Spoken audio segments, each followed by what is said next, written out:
श्रीमद्कुंज विहारणे नमः। श्री स्वामी हरिदास विजय तीर्थराम। स्वामी विठल विपुल देव जी बड़े भगवत भक्त और रसिक थे। इनके नेत्र, कान और अधर आदि भगवान की रस रूप माधुरी से सदा संप्लावित रहते थे। ये रसिक राज स्वामी श्री हरिदास जी के शिष्य थे और इनकी अनन्य गुरु निष्ठा थी। स्वामी हरिदास जी के ये विशेष कृपा पात्र थे। श्री विठल विपुल देव जी हरिदास जी के ममेरे भाई लगते थे और उनसे अवस्था में भी कई वर्ष बड़े थे।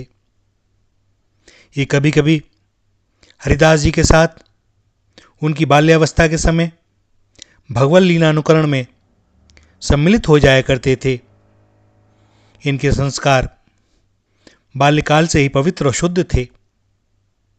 30 वर्ष की अवस्था में श्री विठल विपुल देव जी वृंदावन गए तो उन्हें कुंज कुंज में भगवान श्री कृष्ण की लीला माधुरी की सरस अनुभूति होने लगी। साथ ही साथ स्वामी हरिदास जी के संपर्क और सत्संग का भी इन पर विशेष प्रभाव पड़ा। अपने गुरु श्री आशुधीर जी महाराज की आज्ञा से स्वामी हरिदास जी ने इन्हें दीक्षित कर लिया और उनकी कृपा से श्री धाम वृंदावन के मुख्य रसिकों में श्री विठल विपुल देव जी की गिनती होने लगी। ये परमोत्कृष्ट त्यागी और सुदृढ़ रसोपासक थे। दीक्षित होने के बाद इन्होंने श्रीधाम वृंदावन को ही अपना स्थायी निवास स्थान चुना। संवत 1631 में स्वामी हरिदास जी के समाधि लेने पर संतों और महंतों ने इन्हें गद्दी सौंपी, किंतु बड़े आग्रह और अनुनय विनय के बाद इन्होंने स्वामी जी का उत्तराधिकारी होना स्वीकार किया। गुरु विरह के दुख से कातर होकर इन्होंने अपनी आंखों में पट्टी बांध ली। जिन नेत्रों ने रसिक राजेश्वर स्वामी हरिदास जी के दिव्य अंगों का माधुर्य पान किया था, उनसे संसार का दर्शन करना इनके लिए सर्वथा असह्य था। ये बड़े भावुक और सहृदय थे। एक बार वृंदावन की संत मंडली ने रासलीला का आयोजन किया। सर्वसम्मति से स्वामी विठल विपुल देव जी को बुलाने का निश्चय किया गया। रसिक प्रवर श्री हरिराम व्यास जी के विशेष आग्रह पर वे रास दर्शन के लिए उपस्थित हुए, किंतु उनके नेत्रों से अविरल अश्रुओं की धारा बह रही थी। शरीर वश में नहीं था। इधर रास आरंभ हुआ। प्रिया प्रीतम की अद्भुत पदनूपुर ध्वनि पर उनका मन मयूर नृत्य करने उठा। दिव्य दर्शन के लिए उनके हृदय में तीव्र लालसा जाग गई और अब विलंब असह्य हो गया। भगवान से अपने भक्त की विरह पीड़ा न सही गई। उनकी आह्लादनी शक्ति रसमयी रास स्थित श्री रासेश्वरी ने कहा, मेरे दर्शन करो, मैं राधा हूं। नित्य केली के साचर रस के स्मरण मात्र ने भावावेश में उन्हें दर्शन करने के लिए विवश किया। उन्होंने अपनी आंखों से पट्टी हटा दी।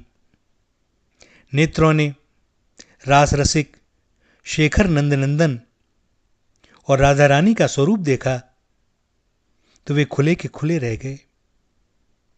पट्टी अपने स्थान पर पड़ी रही। विठल विपुल देव जी ने रासस्थ भगवान और उनकी भगवत्ता स्वरूप साक्षात श्री किशोरी जी के दर्शन किए और उनके अधरों से निकला, हे रासेश्वरी, तुम करुणा करके मुझे अपनी नित्य लीला में स्थान दो। अब मेरे प्राण इस संसार में नहीं रहना चाहते। और बस यह कहना था कि वे रास रासेश्वरी के साथ नित्य लीला में सदा के लिए सम्मिलित हो गए। भगवान के रास रस के सच्चे अधिकारी रसिक जन ऐसे ही होते हैं। भगवान श्याम सुंदर ने और श्री राधा रानी ने उन्हें अपना लिया। भैया, रसिकों का कैसा सौभाग्य होता है कोई क्या कहे।